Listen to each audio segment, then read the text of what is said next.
Ladies and gentlemen, welcome to the Constellation SuperNova Awards.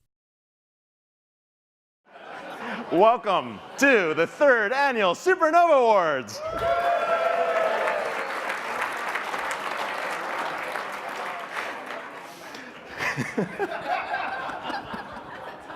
This is tough. Okay. So we're here and we're gathered really to celebrate the evening of early adopters, pioneers, folks that are really pushing the limits of innovation.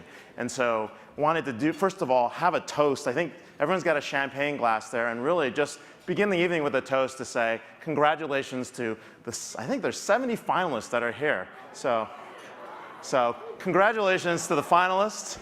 Cheers to everybody.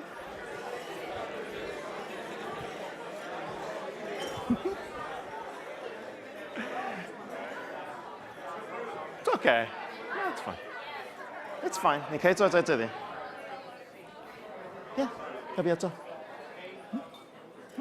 Okay. Oh no, all right, my prop's gone. So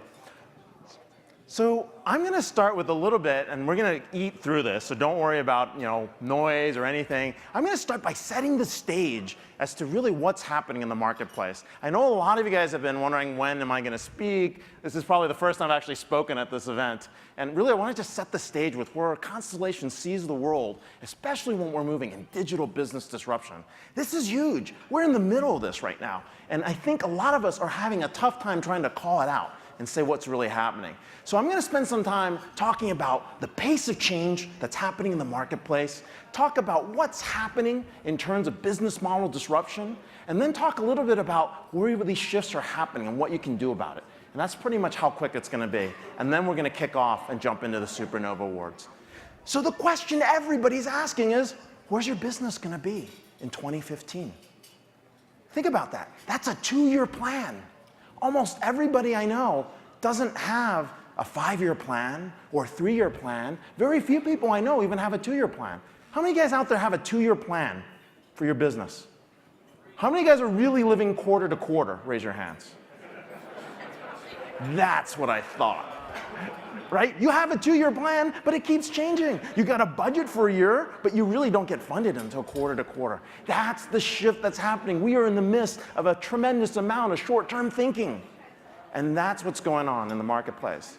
And that short-term thinking is impacting the largest of companies. Look at the Fortune 500 list. There's an 8% attrition every year in the Fortune 500.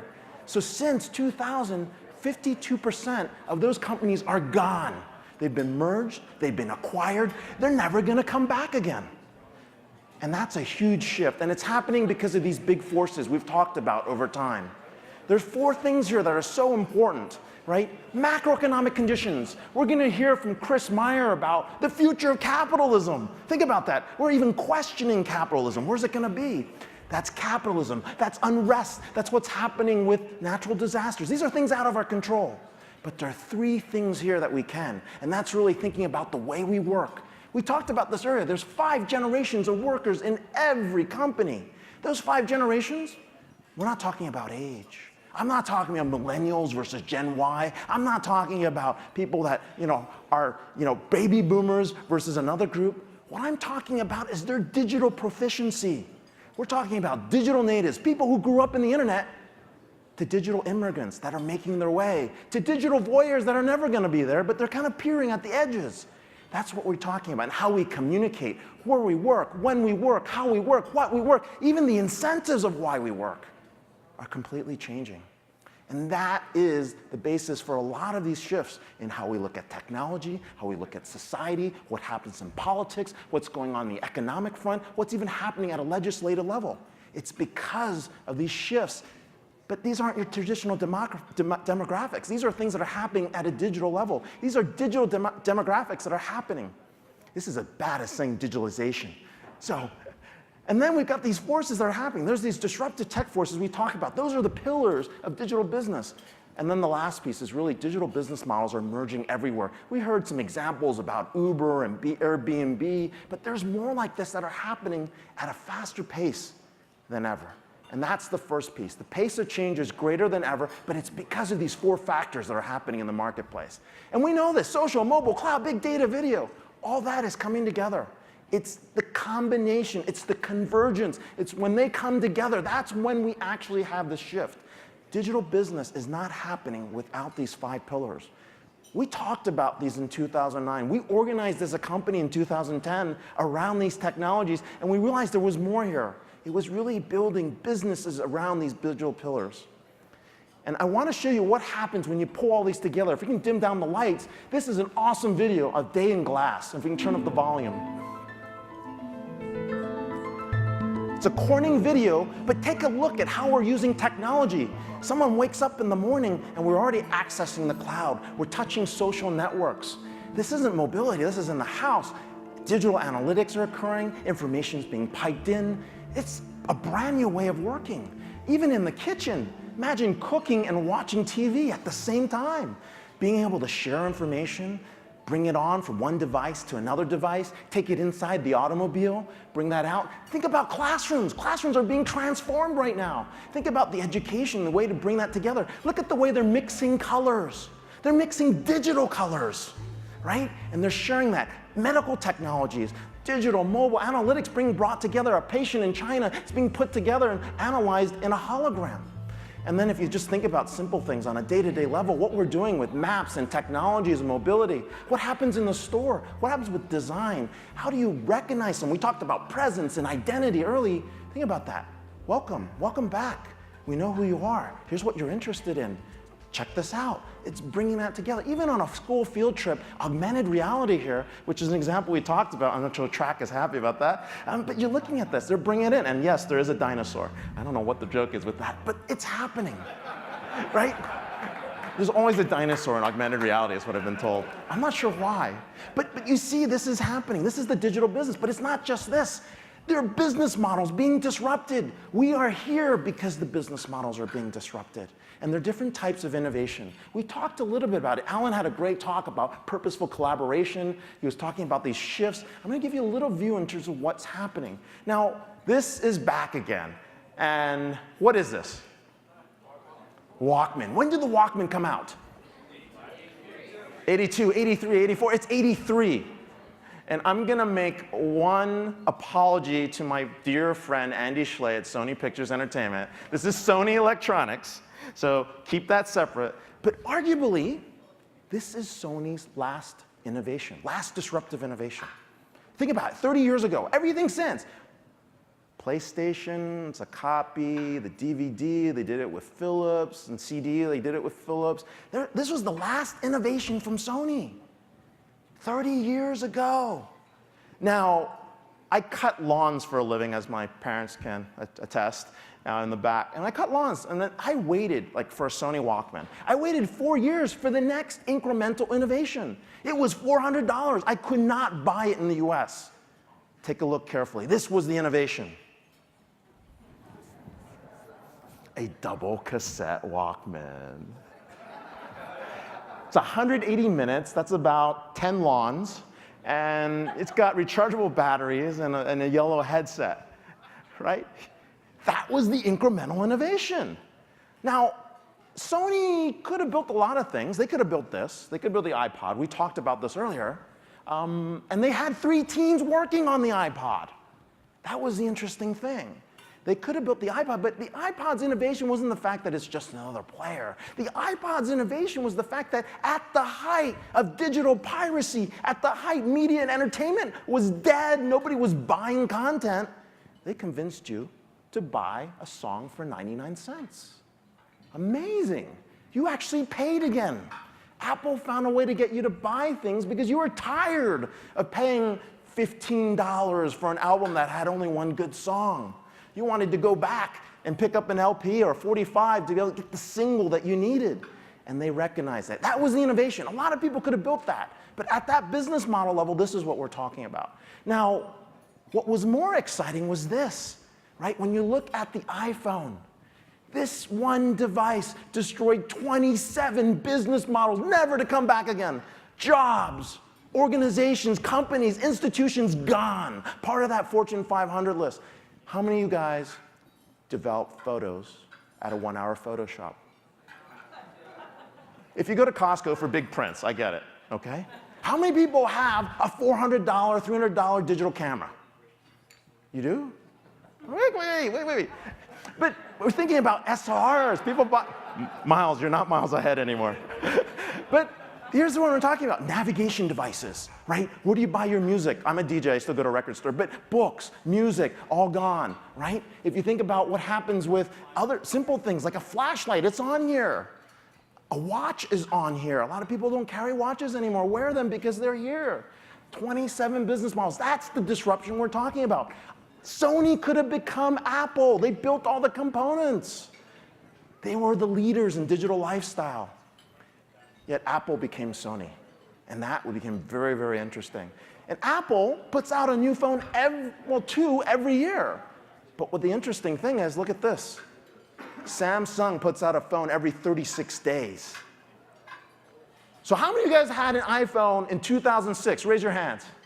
Raise them high. Impossible. It came out January 2007.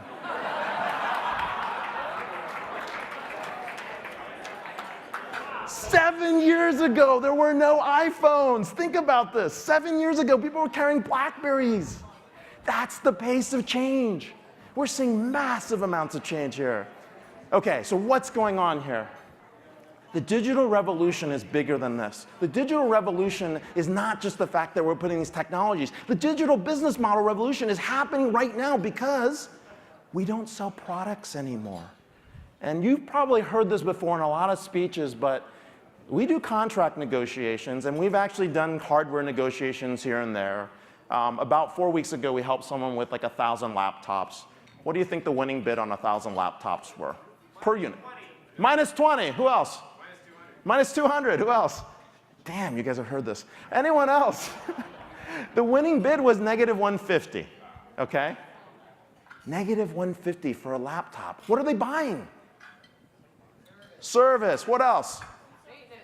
Software, support, right?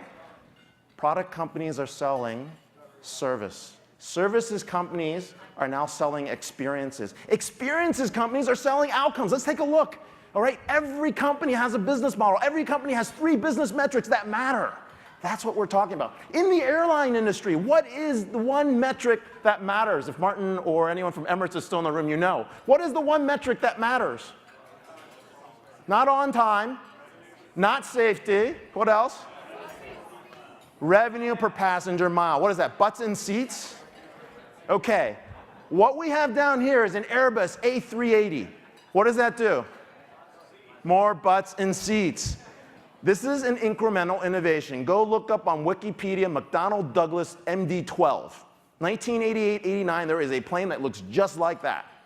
This allows you to maintain the hub and spoke system, which allows you to go from Chicago to London, London to Dubai, Dubai to Tokyo.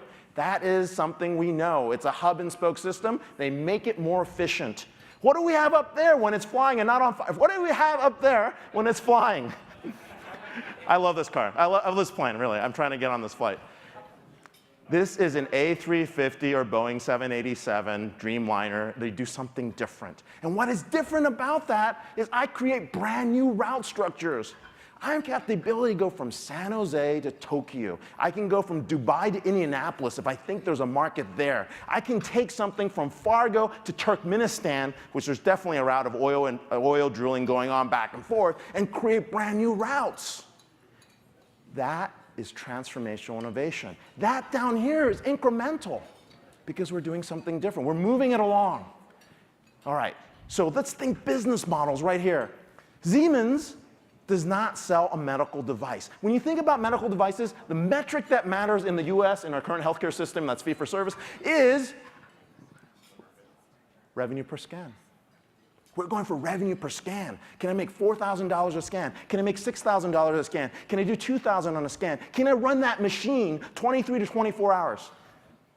If I can do that, then I know what I need. But Siemens doesn't sell me a medical device anymore, right? They started selling the devices are about $1 million a piece, right? They sell you a finance plan, but they don't even do that anymore. They go to you and say, look, if you want to run this machine 90% uptime, why don't you pay us $5 million for the next 6 years? And if you want to run this like 99% uptime, pay us 8, and we'll make sure in the next 24 hours, we'll drop another machine there so you never go down. We'll make sure parts get to you so you never go down. They are selling you, folks, an outcome. That machine is up. You have peace of mind when that puppy goes up. When you buy one of those things, you're guaranteeing an outcome. And even more cool is not that the fact that they're selling outcome, they're selling the data on that machine back to you. Why is some academic medical center in Baltimore called Hopkins is making $8,000 a scan, and a community hospital in Greater Baltimore called GBMC is making $4,000? What's going on? What's the difference here? What's happening? What's the changes? The data element comes into place. They are selling you the data. They're selling an outcome. They know the data. They're selling you the services around that. They're selling you peace of mind with their data, and they're breaking it back to you. And we're seeing more and more of that. Disney, another great example.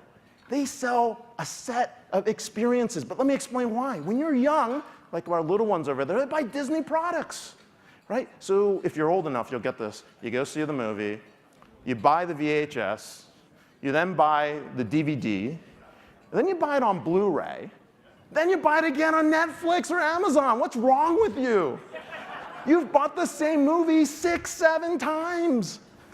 And then you have kids and you do it again. Buy more? Who's from Disney? Sony, okay. All right, buy more. But the brilliance of that, it's life cycle marketing. They're going through your life stages. You just bought that, and then you go to a theme park, and then you take that experience and you say, maybe I'll go do a cruise. And then when you get old, you can even retire with Disney at Celebration in Florida. They've got you the whole way. The same darn product has been sold to you 20-some times, but that's really what they're doing. You're buying Disney for peace of mind. It's going to be a wholesome experience. It's a great brand. They've answered that question of why. That's the business model that's happening. And regardless of what's happening, there is a war, other than Lego figures getting together fighting, which is fun, and my son loves this. But other than that, this is what's going on. We're battling for your mind share. We're battling to see who's going to deliver an end-to-end experience. We're battling for outcomes. This is the digital business disruption. It's a disruption at the business model level and also a disruption at the technology level. These shifts are happening right now.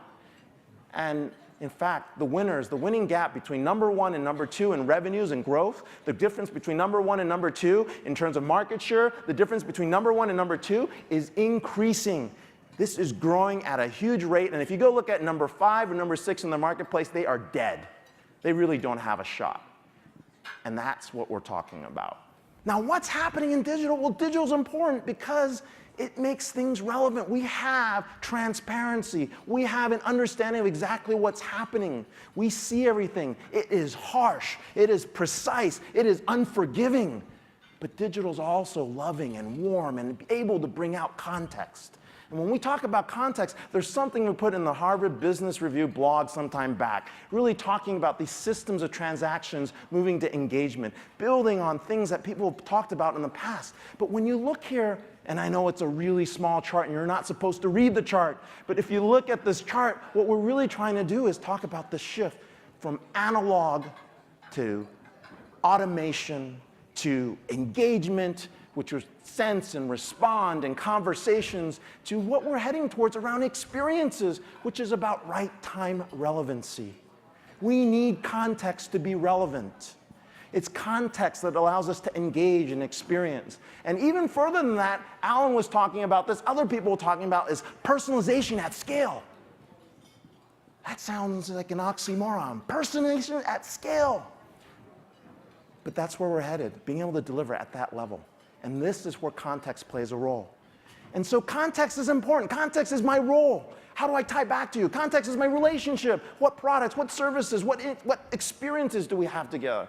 Context is about where I'm physically standing. It's what time of day. It's my sentiment. How do I feel? And if you're really good, you can predict my intent. You know what I'm going to do next. And this is context. This is what gives us relevancy. This is about real-time relevancy, not about delivering things in right time, streams of information that make me overloaded.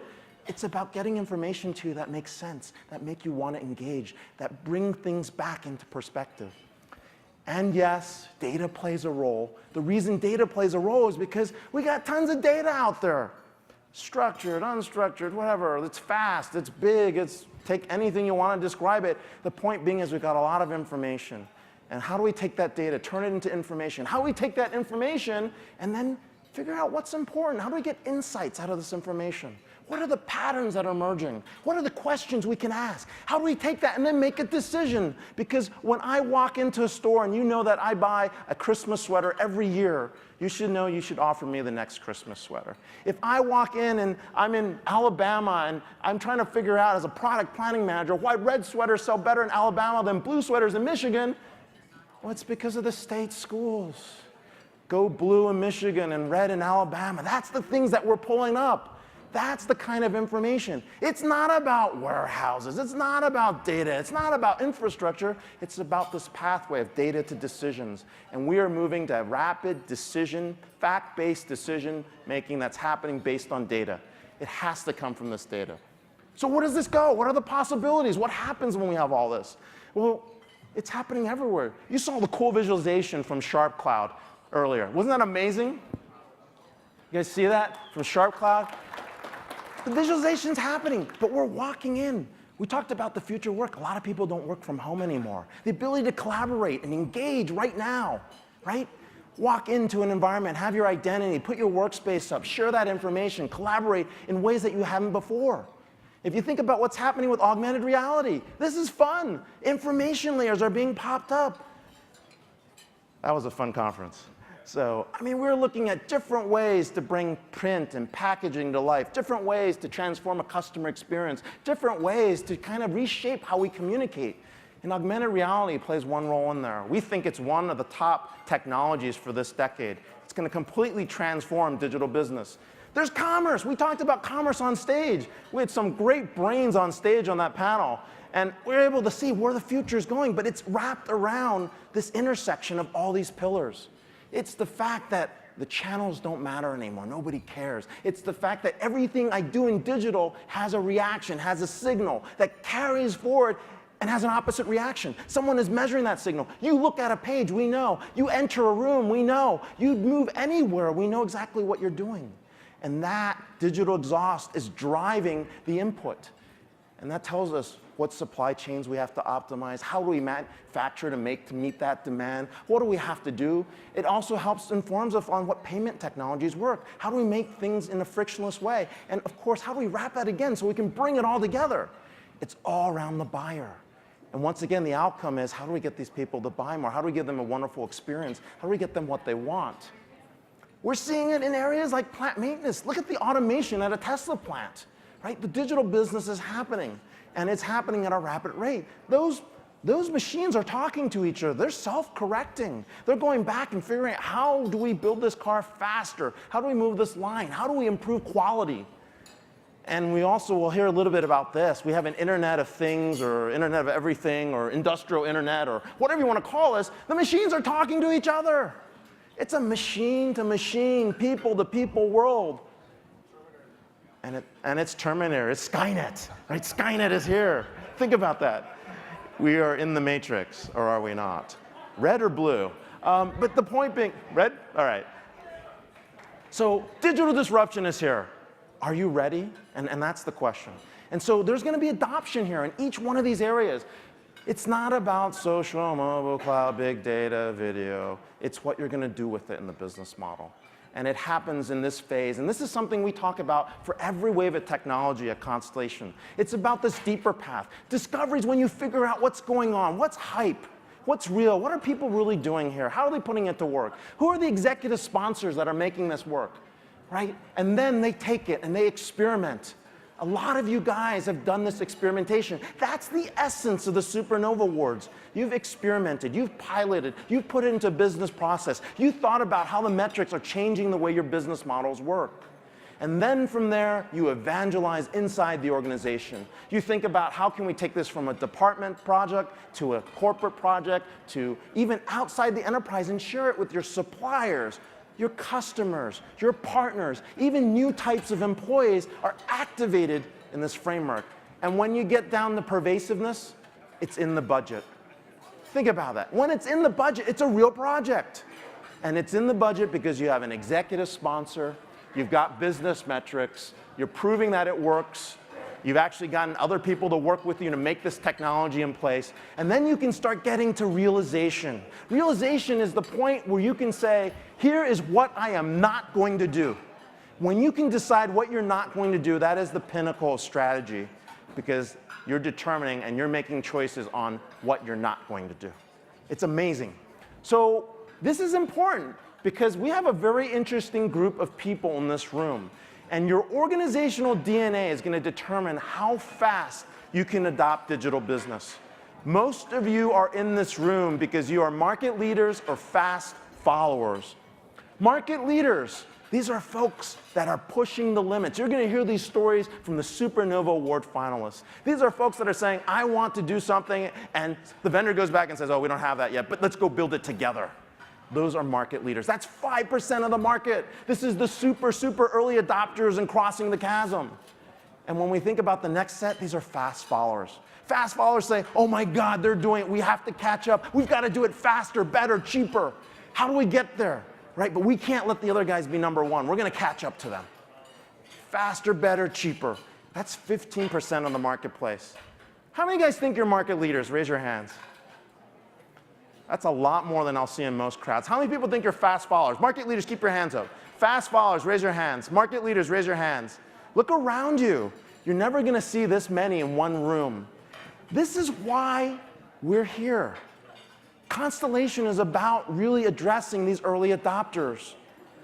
We're here because we want to bring together this community of early adopters, these innovators, these pioneers in the enterprise. We're trying to make enterprise sexy, right? Let's make enterprise sexy. And then there are cautious adopters. And at any time in your company, you'll be a cautious adopter. Cautious adopters are the ones that say, hey, look, let's go talk to a few customers. All right, they come back, and then they go talk to their boss, and their boss wants to talk to another set of customers. And then somebody sits around and says, hey, let's do a site visit, and so they do a site visit. We're 180 days out, and then they want the ROI study, right? How many people know people in companies that have an ROI study on email sitting on their desks? Right? Okay, they're doing the ROI study. They say, okay, that's okay. And then they want to do a pilot. Right? We're now 2 years in the process, and they're trying to figure out how to get a pilot up and running. That's a cautious adopter. And that happens. That's 50% of the market. That's most people. Right? And then we've got laggards. Laggards are, nothing's happening, I don't care, the market's not changing. But when the CEO changes, when there's a merger or acquisition, laggards become fast followers very quickly. And that's the shift that's happening. Now let's think about this. Panasonic doesn't have to do much. They don't have to lead in the market. They just had to follow, and they did that with Sony over the last 3 decades. And by doing that, they're in a much better position. They didn't have to lead or innovate. They just had to catch up and make sure they're in the trends. So fast followers can do really well.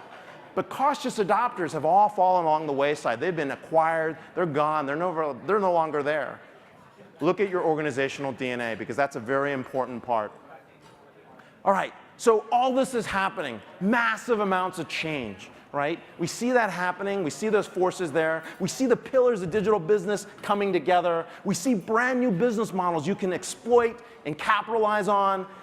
And how do we get there? Well, let's start with this. Those that forget that digital business is here, they're going to fail. You will fall behind. I'm not trying to preach a new thought process. It's just the evolution of change. We're seeing digital business as what is the main factor that's driving the difference between 1 and 2. And so with everything, let's go back to the business model. Think about the business model shift. What is your business about? Take that business model and go from there. Remember this? Maslow's hierarchy of needs. How do you guys remember that? All right, you're psych majors. Everybody was asleep. All right. What was happening? Well, there was me, I'm being safe, I'm secure, I got food, I've got my needs met. Okay, great. Here's the business version. Regulatory compliance. Don't get me sued, don't get me fired, and don't kill anyone. Right? That's basic. You can get a CFO to sign off on any of that stuff. Then there's operational costs, right? Every dollar I spend, I'm going to save 3. Yeah, right. Maybe you'll save 1, but okay. And then there's revenue growth. Revenue growth is every dollar I spend, I'm going to make 5. Nobody believes you. You're lucky if you make 2, but that's okay. And then we get to strategic differentiation. It isn't until you get to differentiation that's where the business model shifts happen. If you're serious about digital business, you've got to sell differentiation. But differentiation happens top down. It happens at the boardroom level. And that's why it's very hard to get to these business model disruptions. But if you pitch them in these hierarchy of needs, you have a greater set of actually selling a small project, a small idea, and making it working its way to the top.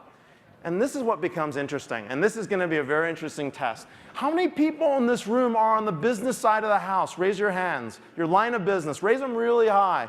It's about half of this room. How many folks are on the IT side? Raise your hands. All right. It's, okay, actually, maybe it's a third of the room. Shake hands. Shake hands. Be friends. You're going to need this. Let me explain why. This is the 6 S's of personalization that we talk about. This is so important. The first thing is the business side of the house. If you agree, the business side of the house wants things simple. No manuals, no training. Let's get this thing, let's get on it and make it work. They want it scalable. They don't want a ticket or work order or request to the IT side of the house. They want to make the change. I add a new product, I add new employees, I add a new division. I don't want to talk to IT. And they want it sexy. You want something that's exciting to use. You don't want something that's boring, something that's clunky. You want to be excited about using the apps. That's the business side of the house. But here's the thing. The IT side of the house has to play grown-up, right? Yep. The IT house plays grown-up because it's got to be safe. Do not take out another system. Do not take it out. Do not cause any chaos in the environment I have worked so hard to stabilize. Make sure it's secure. I don't want to be on the front page of the Wall Street Journal for a data breach, even though the NSA has all my data. And I want it sustainable, not the green, fluffy stuff. I want a long-term platform.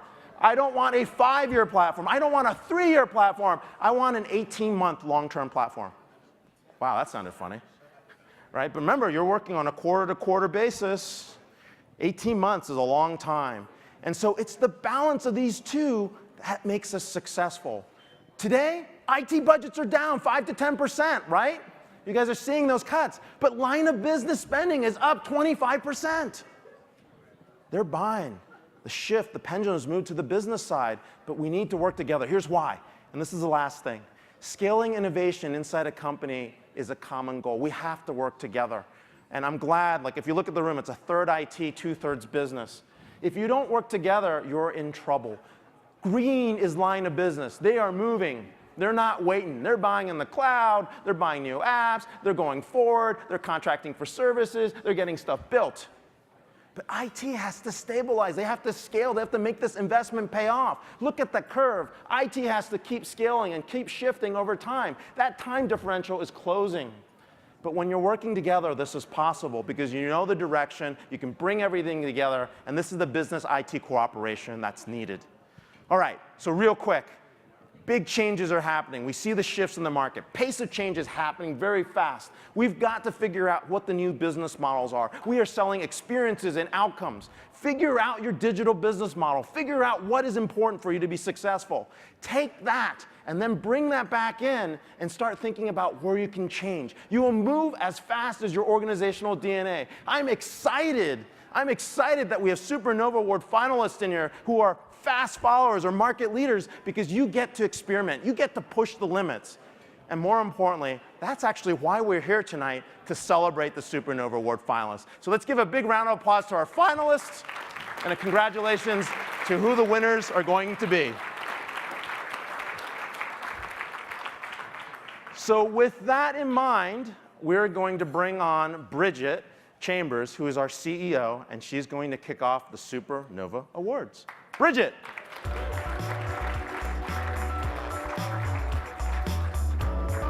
Awesome.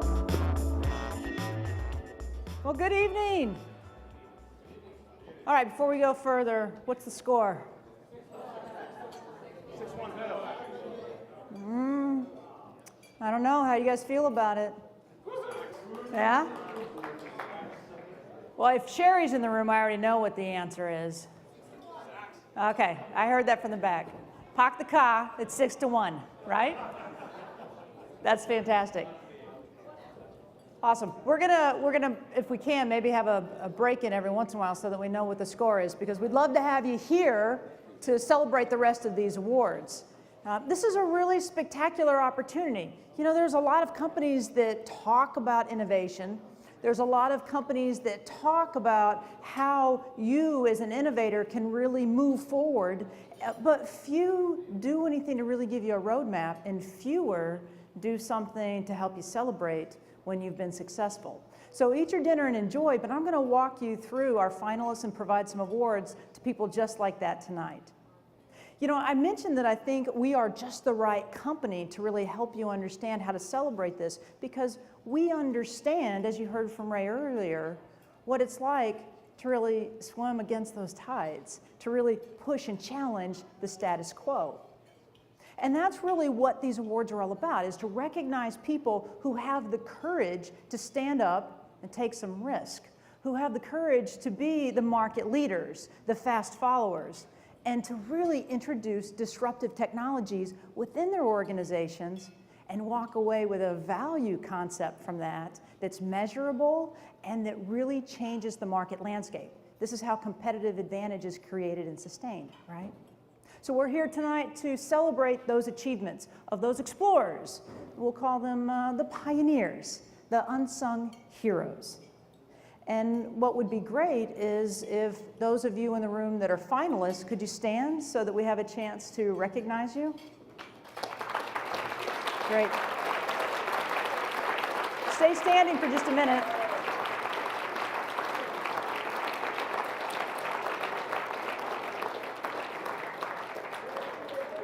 Stay standing for just a minute, and why don't we raise a toast, raise a glass and toast our colleagues. These are extraordinary folks that have done something spectacular, and we're here to celebrate. Congratulations. I understand in past years I've actually participated as a judge in the SuperNova Awards, and I can tell you from my experience, it's very hard to select one winner from these exceptional finalists. So just a couple of housekeeping thoughts before we start to move through this. You should know that the entire application that was put forth by these finalists is available in your app. I'm going to give you a very high-level overview just so you get a flavor of some of the innovation that these finalists have brought forth to the market, but you'll see something more comprehensive in your app, so I invite you to check that out. And then, once you're called as a finalist up to the stage and we recognize you as a winner, feel free to take a couple of seconds, not too long, but enjoy the opportunity to stand here and tell us a little bit about what you've done. And don't worry, if it's too long, there'll be a large cane that comes out and pulls you off stage. And, but we want you to feel comfortable to say something if you feel comfortable. So with that, let's go ahead and move into our first category, the consumerization of IT and the new C-suite. This category is designed to examine the policies and the technologies that are required to balance the speed of technology adoption and how to balance that against security and scalability requirements of the enterprise.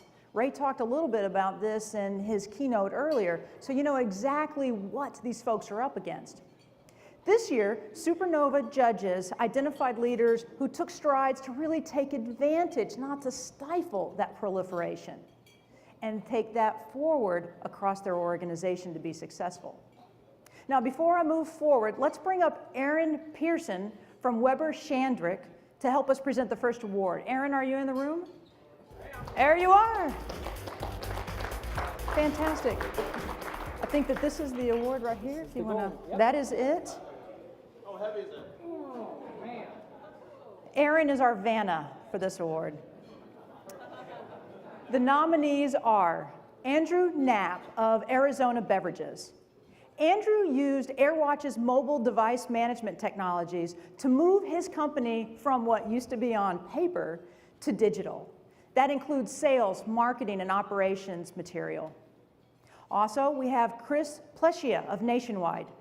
Chris was nominated for a SuperNova Award for his consolidation of Nationwide's collaboration system. All of this powered by Yammer and SharePoint.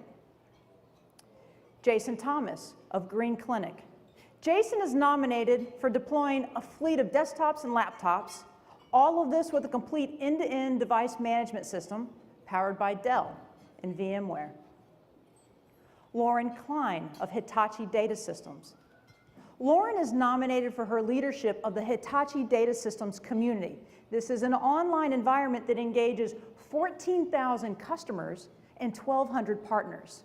This is built on Jive and Bunchball Nitro.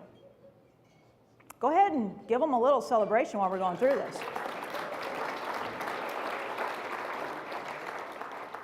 Next, we have Lena Gallardo of Blue Cross and Blue Shield of Minnesota. Lena is nominated tonight for her leadership in launching Healthcare University. This is a gamified healthcare education platform. It makes it easier for their customers to understand their health situation, as well as to understand benefits that can assist them as they go through challenges. Vijay Kisan of Digio. Vijay is nominated tonight for updating Digio's content management system to Crown Peak. And the winner, if I had an envelope, it would be very suspenseful, but the winner of the SuperNova Award for Consumerization of IT and the new C-Suite is Chris Plashia. Now, hold on. Chris isn't here tonight, so before you start snapping a picture of Chris, I understand that Monique Patel is here to accept the award on behalf of Chris. So, Monique, if you're here, can you come on up? Great. Congratulations. Yes, definitely. Wow, thanks very much. Thank you. Definitely. Got it?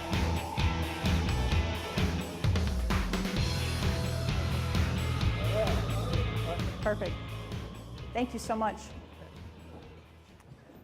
Moving on to the next exciting category, Matrix Commerce.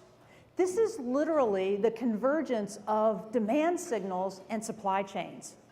Now, you know this, and you just listened to Ray walk us through a little bit of the complexity, but we live in a really difficult, complex world. Customers want what they want when they want it, right? They want a frictionless buying experience. This year, nominees have anticipated these changes, and they've delivered innovation. They understand that all parties involved in the commerce process need to be part of those that benefit. So let's talk about what some of those finalists have done to bring forth that type of innovation. Jacob Jabbar of Phil's Coffee. Jacob took Phil's Coffee from QuickBooks, all of us have used QuickBooks in the past, right, to a cloud-based ERP system that would run on NetSuite. Now, get this, Phil's Coffee, their revenue soared 400% since the company went live on NetSuite. That's pretty impressive. Sanjeev Sahu of TradeMonster. Sanjeev built the industry's first mobile trading platform and fully customizable iPad training app. We also have Ron Godin of TMW Systems. Ron is nominated tonight for TMW's communication system, and basically he implemented an entire cloud-based unified communication system, completely changing things for TMW Systems. We also have Track Lord of Mateo. Track is nominated for his implementation of Sky Commerce Suite by Avangate. Mateo, which is a startup, is now able to reach new markets without having any type of upward pressure on the amount of staff necessary to bring all of this forward. It's made a big difference for them. And finally, Alan Hilburn of PSC. Alan is nominated tonight for his leadership in revamping the entire PSC supply chain. PSC deployed ServiceMax, which enables PSC to get a seamless view of the customer across the entire company. Alan's project not only presented an opportunity for innovation for his company, but it now has a patent pending today. So, the winner of the SuperNova Award for the Matrix of Consumerization is Alan Hilburn.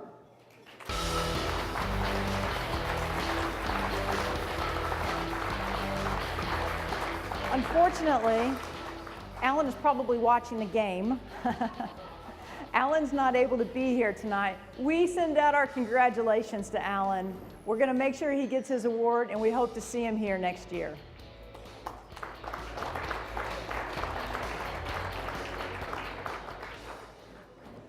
Our next category, Data to Decisions, examines the enablement of data-driven decisions across the entire organization.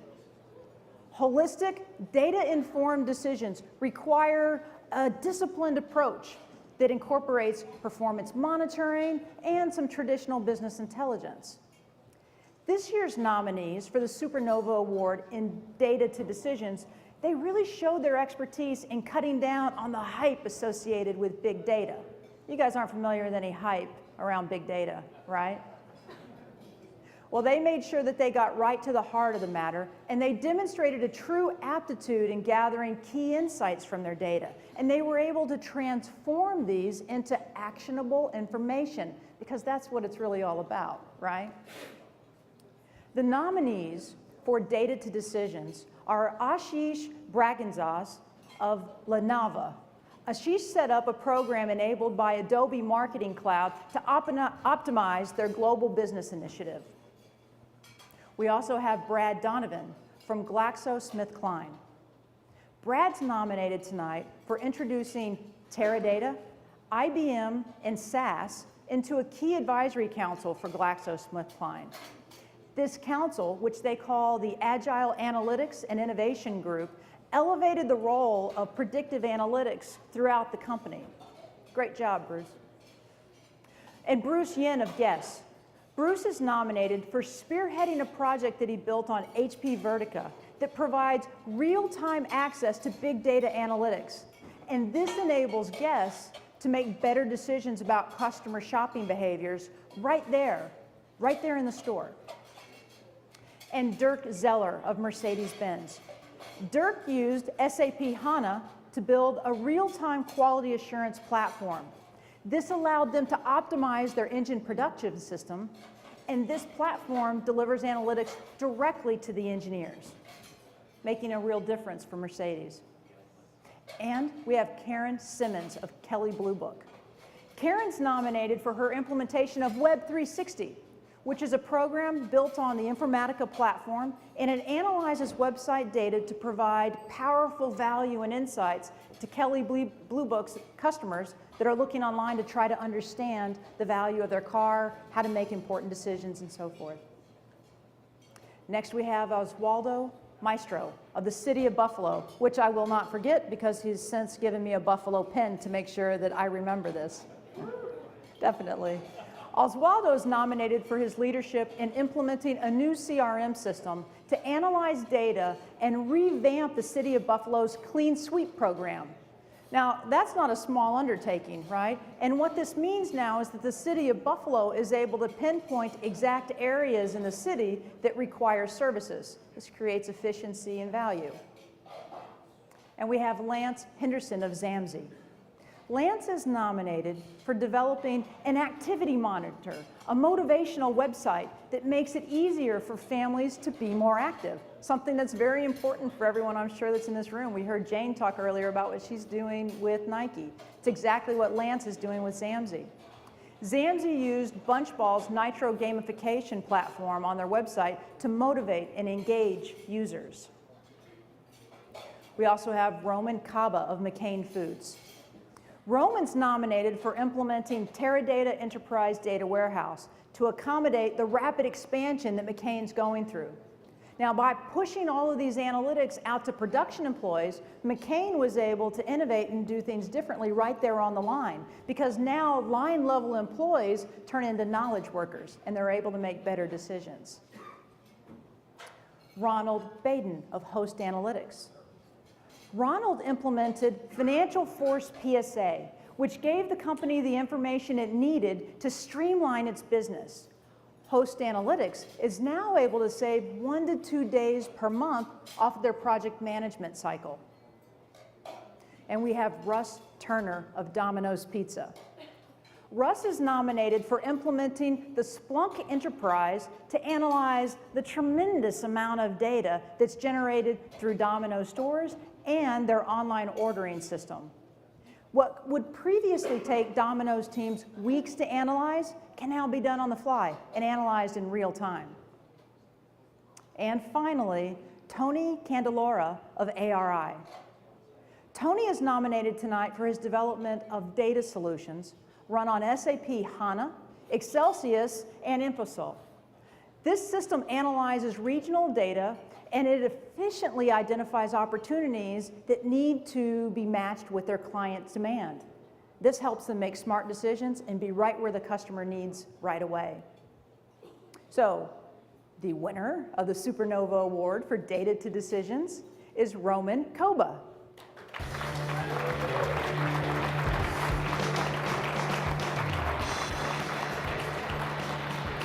Unfortunately, Roman could not be here with us either, but we send our congratulations.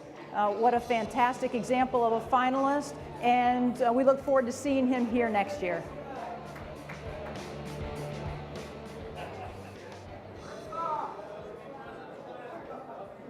Oh, I got it. Must be. That's good. That's good. Can we get a score real quick before we keep going? Oh, that's what that was. Do we need a dance in the back or something? That's all right, then we'll just keep plugging through. This is good stuff. So now we're on to digital marketing transformation. Digital marketing transformation focuses on how the marketing paradigm is really changing. All of these changes as a result of digital technology and many of the changes that Ray talked with you about earlier. You know this, CMOs can no longer live in the campaign to lead process, right? That's not enough. They also have to be involved in big data. They have to understand analytics. They have to understand social. They have to understand reputation. They have to be involved in loyalty. The nominees for this year's SuperNova Awards in digital marketing and transformation are not waiting to be disrupted by digital technology. No, these are the kind of market leaders that harness the power of these technologies, and they build robust and digital marketing machines that move their organizations forward. Now, before we talk about some of those finalists, I'd like to ask Susan Thomas from Trainer Communications to come on up and help me give the next award.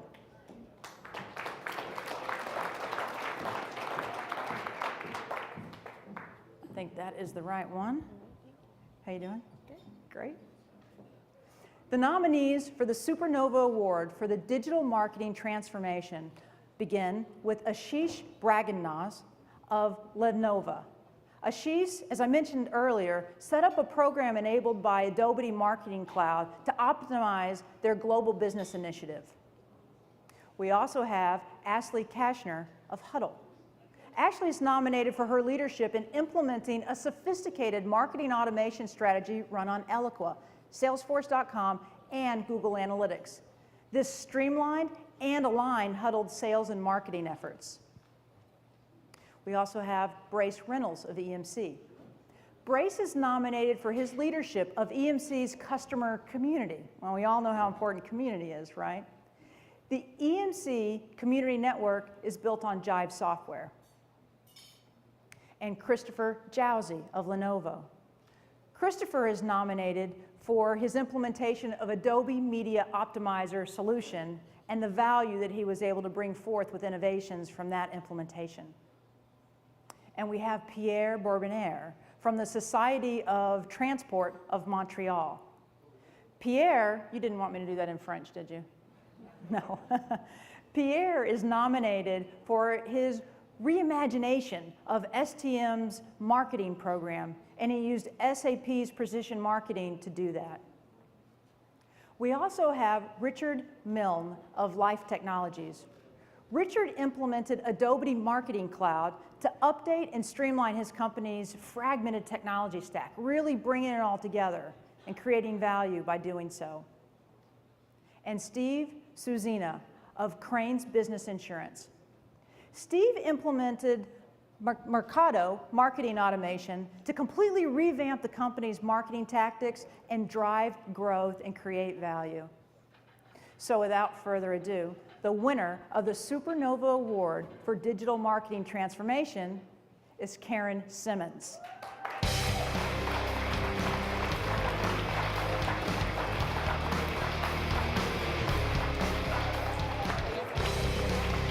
She's here.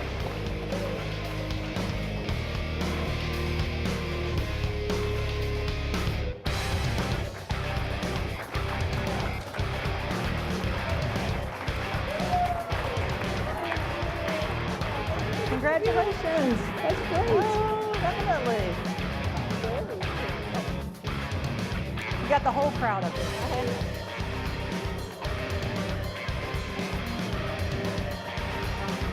Great. Thank you.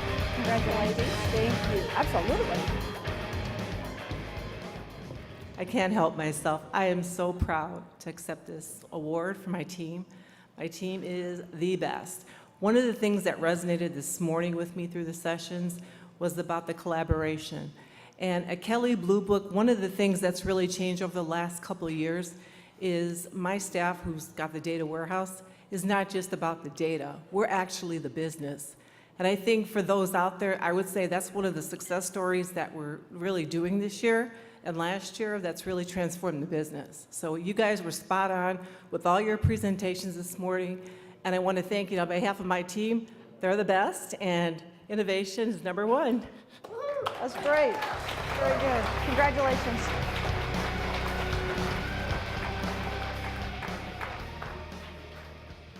That's great. I always love it when the first thing that somebody that's given an award or some type of recognition says is it's all about my team. That shows great leadership. So how you doing out there? Are we good? Yeah?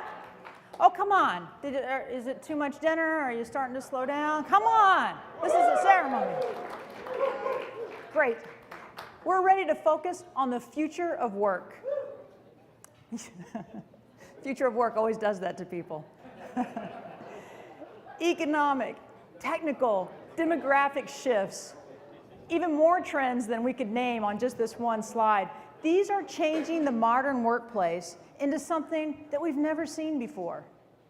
Collaboration technology, the breakdown of the 9-to-5 paradigm. As Ray mentioned earlier, 5 generations of workers converging in one workplace. This is all changing the where, the when, and the why for work. The nominees for the Future of Work category are at the forefront of accommodating this change. Furthermore, they're empowering their employees to take advantage of this shift. They're taking their organizations towards market leadership because they get it and they'd rather disrupt than be disrupted. So before we talk about these incredible finalists, please join me in welcoming Todd DeFriend from Shift Communications up to help us present this next award. Todd?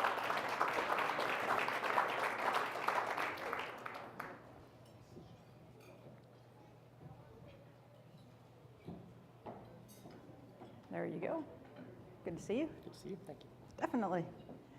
All right. The nominees for the Future of Work are Andrew Knapp of Arizona Beverages. He was nominated earlier, but let me remind you that Andrew's nominated for his implementation of a mobile device management program that was powered by AirWatch. We also have a recent nominee, Chris Plesia of Nationwide. Chris is nominated in this category for consolidating nationwide internal collaboration system onto one system, which they call Spot. This was built on Yammer and SharePoint, and get this, Spot saves Nationwide $1.5 million every year, all because of the innovation that Chris brought forth. You've also heard about Dirk Zeller, but let me remind you that Dirk Zeller of Mercedes-Benz used SAP HANA to build a real-time quality assurance platform. And now at Mercedes, analytics goes directly to their engineers. We also have Greg Hicks from United Health Group. Greg is nominated tonight for his use of Spiegit Engage to foster a culture of innovation in the United Health Group. And by the way, this is not a small group. This is a group with 137,000 employees. Great job, Greg. And we have Jay Grant of Interport Police. Jay's nominated tonight for his deployment of Tibber, which is an enterprise social network. And what this does is it gives the International Law Enforcement Association a streamlined and secured environment to share intelligence and best practices. Something I'm sure we're all glad is going on out there, right? And next, we have Dr. Jeffrey Burns of Boston's Children's Hospital. Jeffrey is nominated for launching Open Pediatrics, which is a collaborative, open source platform powered by a suite of IBM products that promotes the exchange of medical knowledge. Joan Orr from TagTeach. Joan's nominated for her use of Gigabit, a collaboration system that enabled TagTeach to publish a book in, get this, 6 short weeks. And we have Kenneth Fonzie of Children's Hospital Foundation. Kenneth implemented Igloo's software cloud internet platform to consolidate and tie together the Foundation's many different cloud tools, moving them all together in one place, creating efficiency and value. And we have Lauren Klein of Hitachi Data Systems. Lauren's nominated tonight for launching the Hitachi Data Systems community. They built this on Jive and Bunchball's Nitro gamification engine. And next, we have Margaret Oldham from Beck AG. Margaret is nominated tonight for her leadership of Beck Ag Context. This is a private community for agricultural B2B conversations.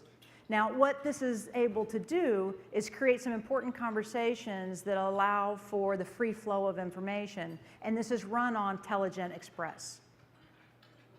Next, we have Paul Rumsey of Carlson Restaurants. Paul's nominated for his leadership of an integrated training course called Friday Service Style. The program's powered by Cornerstone On-Demand Learning Cloud. And not to be left out, we have Sebastian Joseph of DDB Mudra Group.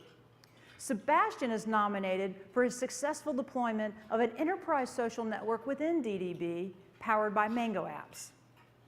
And finally, Susie Long of Dollar General. Susie is nominated for spearheading the effort to implement a new applicant tracking system for Dollar General. All fantastic finalists, but the winner of the SuperNova Award for Future of Work goes to Mr. Greg Hicks.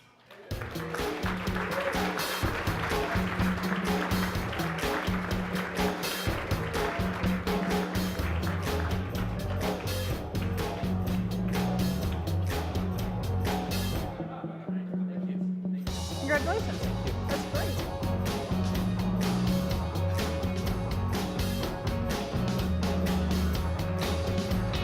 Would you like to say a few words?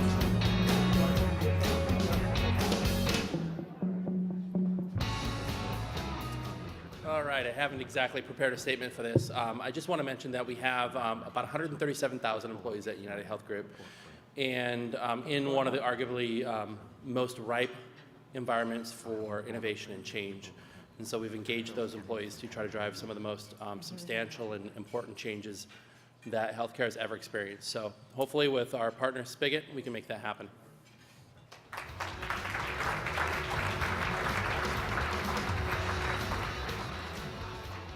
So it seems that there was an error in some of the slides, and I wanted to take a moment to recognize Philip Kennedy for the Matrix Commerce category. He was a finalist tonight, and Philip, I regret that I walked over that, but congratulations very much as a finalist. Could you stand up so we could recognize you?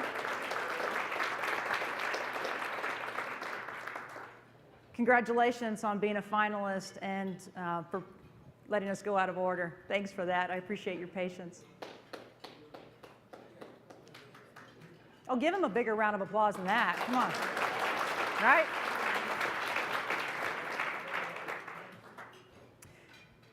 Moving on, today's new customer demands a cohesive customer experience, one that crosses social and mobile channels.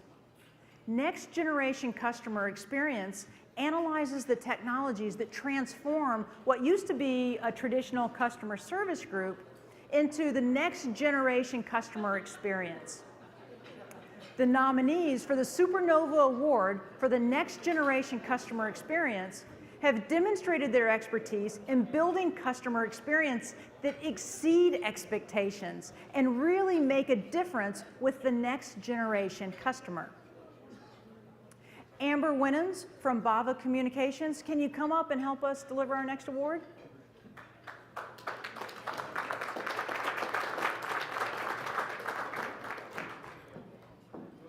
There you go. You bet, thank you. Our finalists for this category include Carl Stokes of National House Building Council. Carl's nominated for his deployment of NHBC's Web Transformation Program. This is built on Oracle Web Center content, and it's hosted on a Fujitsu private cloud. Next, we have Eric McCurdy of Ask.com. Eric is nominated tonight. I bet Eric's back there. Eric is nominated tonight for his leadership in replacing Ask.com's previous customer support system with an entirely new, intuitive customer service system powered by Parature. Congratulations, Eric. Fred Kirsch of the New England Patriots. Any fans in here? Yeah? Well, if you've been to Gillette Stadium, you know a little about the innovation that Fred put forth. He was able to make sure that all of the attendees at the game had fast, reliable mobile data. Jackie Saman from OpenText. Jackie's nominated for her leadership in developing a platform for OpenText that would strengthen new relationships and seamlessly onboard new customers. And we have Jeff Sullivan of Dell. Jeff is nominated for building an online community on the Telgent platform that would be able to allow a conversation between Dell customers and employees, sharing advice and resources. And we have Dr. Jeffrey Burns of Boston Children's Hospital. Jeffrey was nominated previously.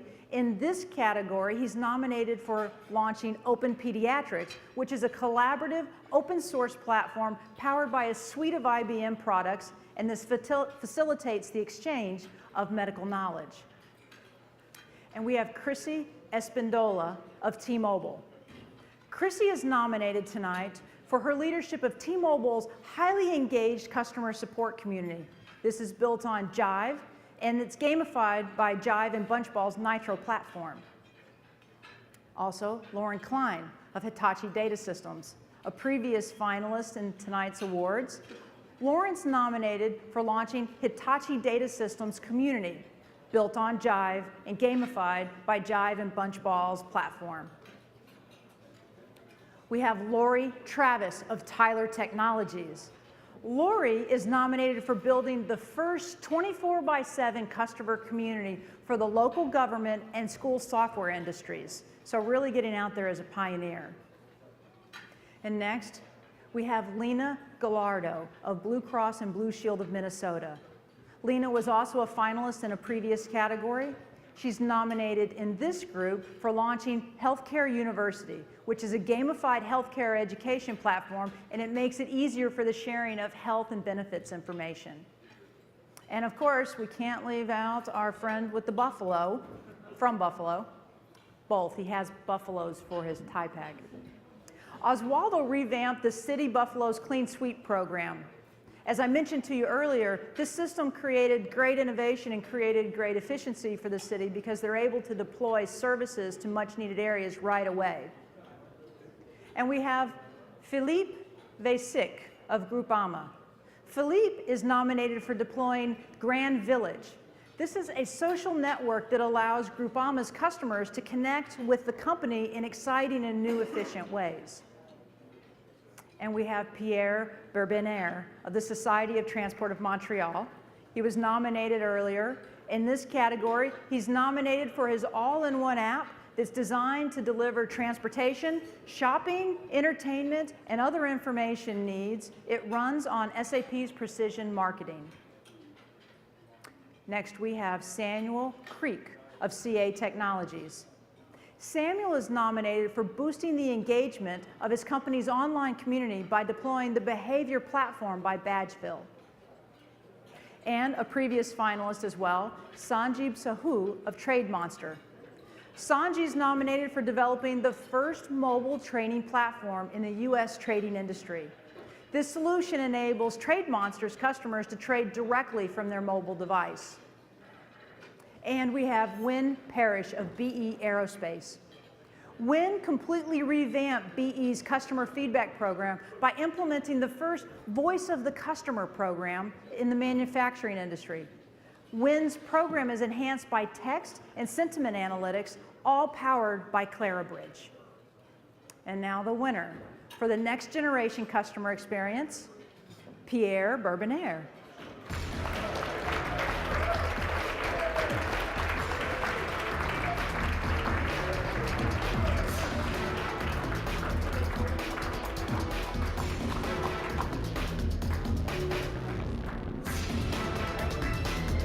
Congratulations. Thank you very much. Absolutely.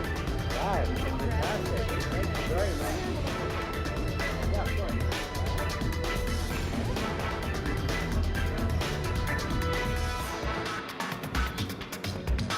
Would you like to say a few words? Good evening, everyone. For those of you that speak French, no, sorry, it's English.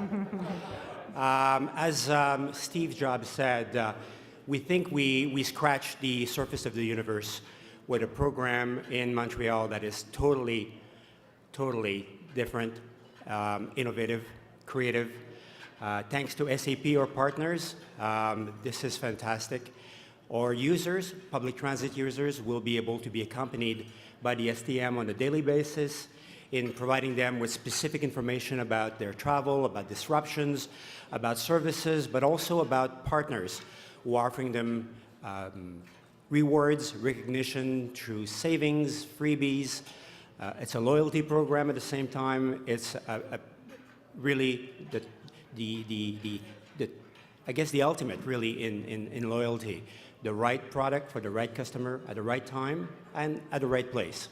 On Friday morning, 9:30, I'll be talking about this program, so be there, be square. Have a good night. Congratulations again. That's great. Congratulations, Pierre. All right, ready for the home stretch? Our fourth and final category, technology optimization and innovation. This category really studies the conditions necessary for IT to operate on reduced budgets. We talked about reduced budgets earlier when Ray was up here talking with you about the growth in spending on the business side, right? Now, IT is challenged not only to deal with the decline in budgets, but also to do something unique and valuable, and that's to allocate some of those savings back towards investment in innovation. The nominees for this year's SuperNova Awards in Tech Optimization and Innovation are comprised of individuals who optimize the performance of their IT departments, and they push the profits and the savings towards innovation for the rest of the organization. The nominees for Technology Optimization and Innovation include Annalee Killian of AMP Services Limited. Annalee is nominated for her leadership in the development of the Amplify game, which drives engagement for AMP's Amplify Festival. Next, we have Don Whittington of Florida Crystals. Don was nominated for his implementation of SAP HANA Enterprise Cloud at VirtuStream. This implementation supported Florida Crystal's explosive growth, and it did so without compromising downtime or productivity. There's Eric Fay of Prudential. Eric is nominated for his leadership of a project in which he launched a comprehensive online pension management system in 6 weeks.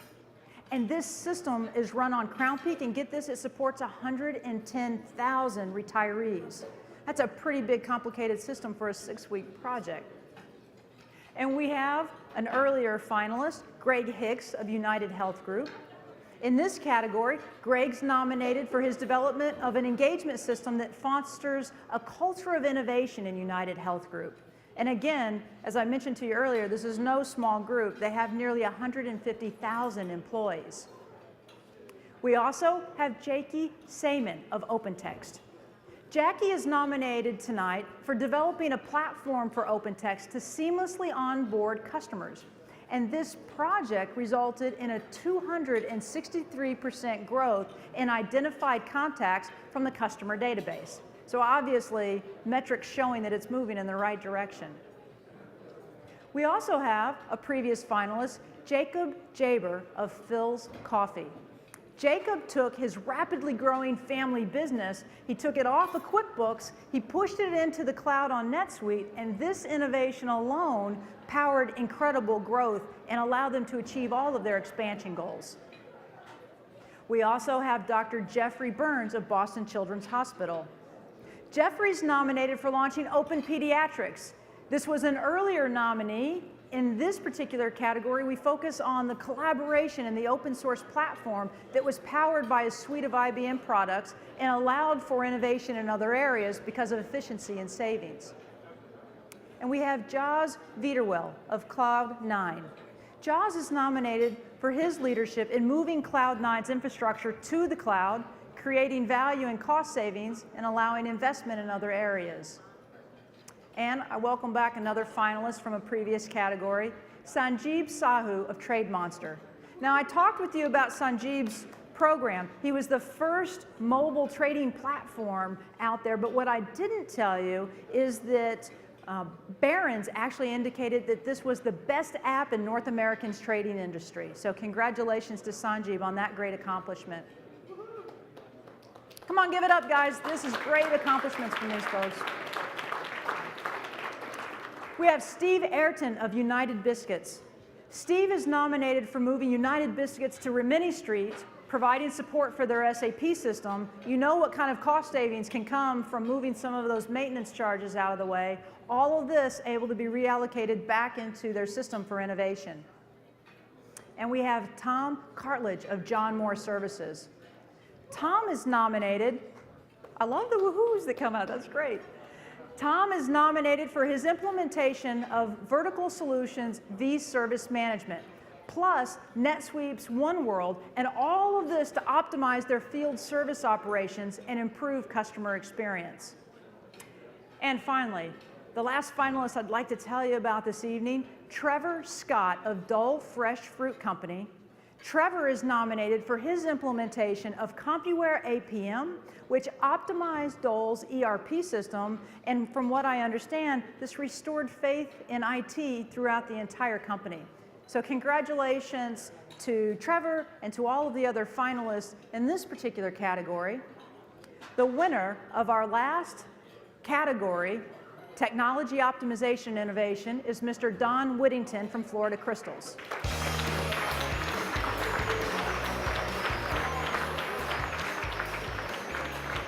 You've probably figured out if no one's on stage with me by the time we get to the finalists, they're not here, right? Well, unfortunately, Don is not here. Congratulations to Don Whittington. We're going to make sure that he gets his award, and we look forward to seeing him here next year. So, Got a question for you. Can you get all the finalists up here for a picture? oh, that's a great idea. I just had an idea. Can we bring the finalists back up on stage and get one picture with all of the finalists that are here? And if the agency leads who presented could also come back up, that would be great as well.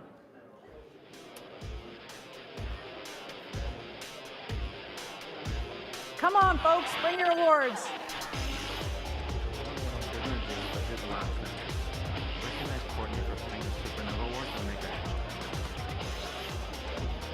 Ah, got it.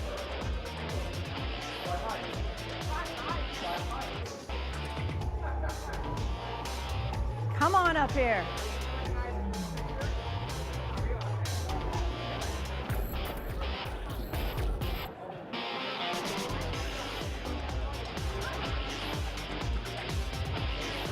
Definitely, this is exciting.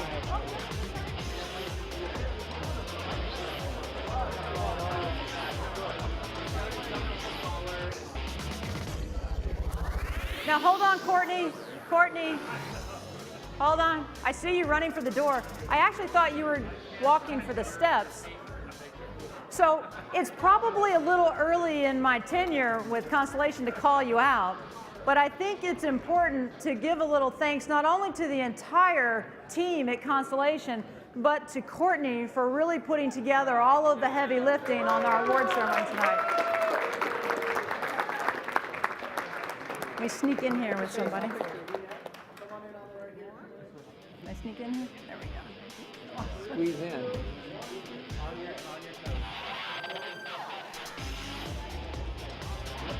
Congratulations! That's great. Congratulations, everyone.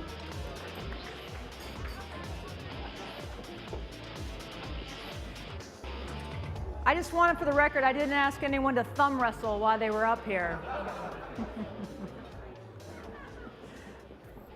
That's great. What a fantastic group of finalists and winners. If you've got anything left in your glass, toast them one more time.